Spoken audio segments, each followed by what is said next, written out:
Manang.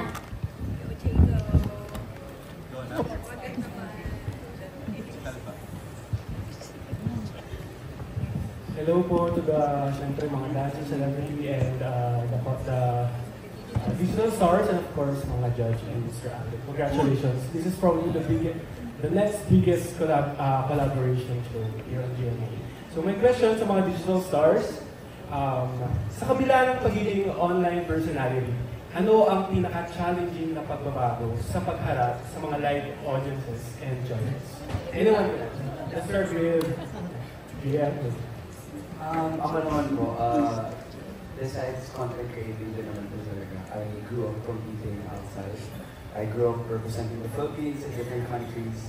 And so, I think I've somehow experienced in performing with live audience. But I think siguro po yung challenge for this one is to be actually connected with our duo, especially we're working as a pair. Hindi lang naman po kami sasayaw as solo. I couldn't just think about myself. I have to think about the both of us. So I think yun lang din po talaga yung challenge is how do we uplift each other on the dance floor and also with the cameras around us. So yun po.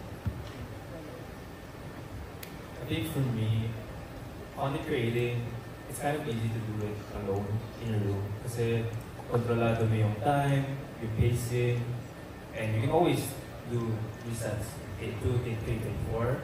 But here, dancing in front of the live audience, live judges, in front of the choreographers, meron siyang pressure. Kasi competition, one thing yun. One chance, first run, best run. But I'm no brainer to naman. No brainer to. I'm no stranger to dancing in front of a live audience because I kind of train in a competitive setting with my team. Yun, it's like no stranger to me naman. I think it's just the pressure of doing it once. The best. First time, best time with a duo. Unlike training with a team, you can practice throughout and throughout for as long as you can. Here, my challenge is the new genres, new props. So I think, yeah, it's doing it the first time, the best time, the biggest challenge. Hello po to everyone. For me naman po, I think there's a lot of challenges dito. First of all, yung hindi na kasi talaga ako sanay sumayaw in front of a lot of people. Kasi nakikita nyo po kami like on TikTok lang. And yeah, as Josh said, like pwede yung mag-retake, like kahit ilang beses mo, 10 or 50 times, you can do it. And mapaperfect mo siya. Pero dito, sobrang like, isang beses lang talaga. So kahit merong magkamali or like wardrobe malfunction, wala ka nang magagawa. That's it. And also, yung pressure ko rin is like to connect with the celebrity dance stars. Kasi nga, yun nga, ang nakakakunan ko lang talaga is my twin sister. We've been together, like, bata pa lang, hindi pa kami naghihiwalay. This is the first show na hindi kami magkasama. So, sobrang laking adjustment sa akin yung makapartner ng ibang tao. And hindi rin kasi talaga ako yung parang, yung very, what do you call this? Hindi ako yung tao na maraming friends kasi there's very nonchalant. Okay, introvert, yes po. Very introvert ako kasi I'm a overthinker.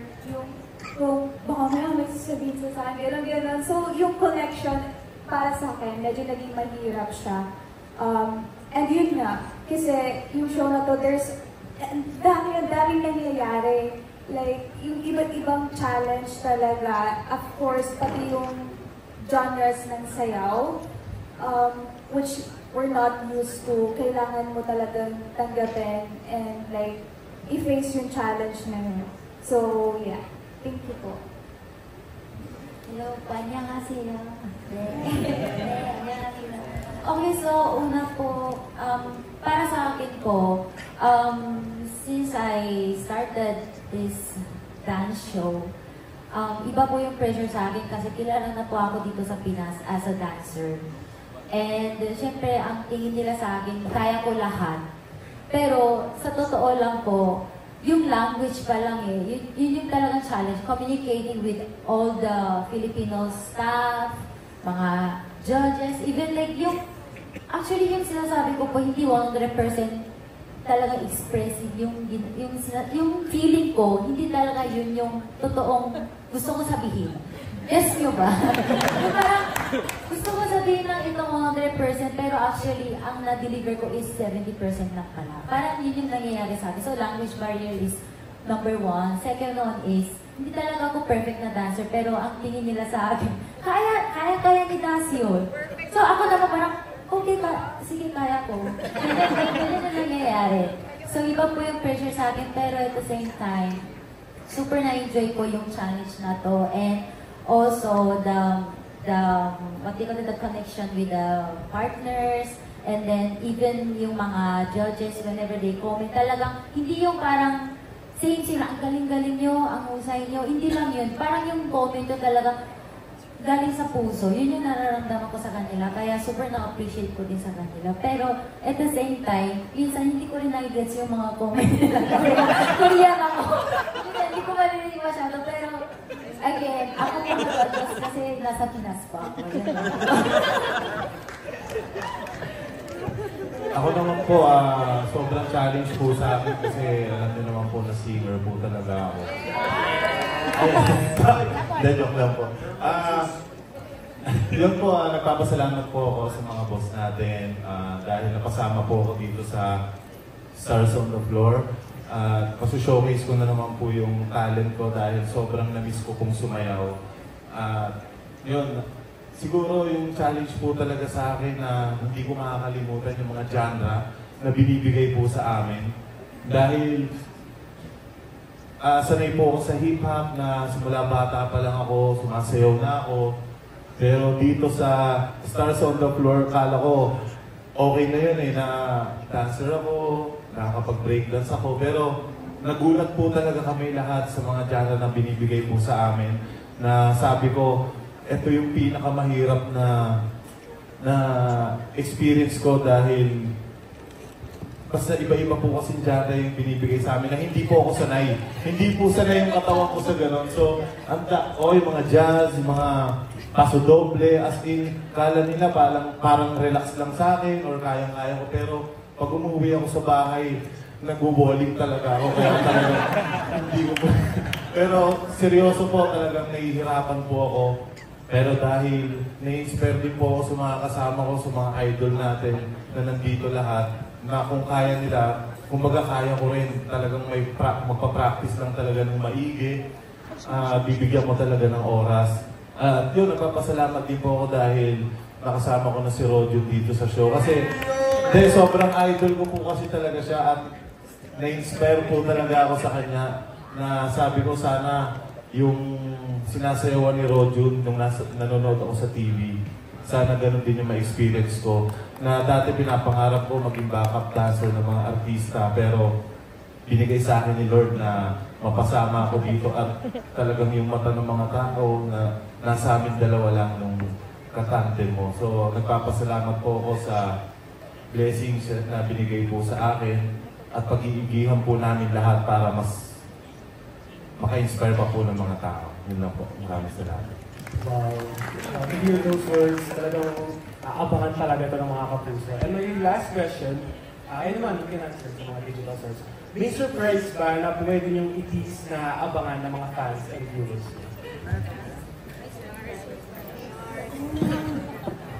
Siguro po yung dance-off namin talagang sobrang tindi.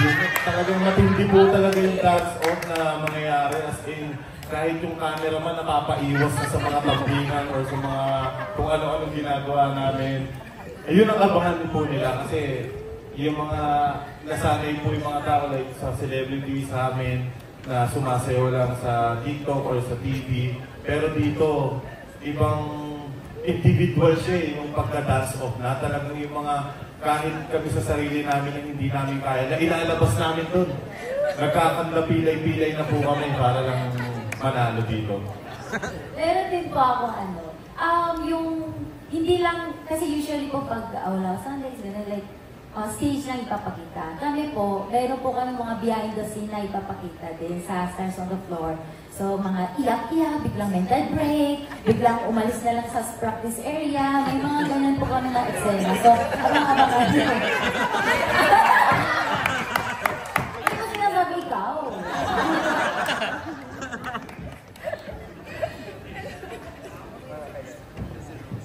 Sige, I'll give you one better. Siyempre, we have our digital stars, we have our celebrity dance stars, we have our dance authority, and you have me as your host. Dito sa show na to, for the very first time, we're not limited to our words. So yun ang abangan mo. What do I mean by that? You have to watch out. You better not cry. Congratulations po.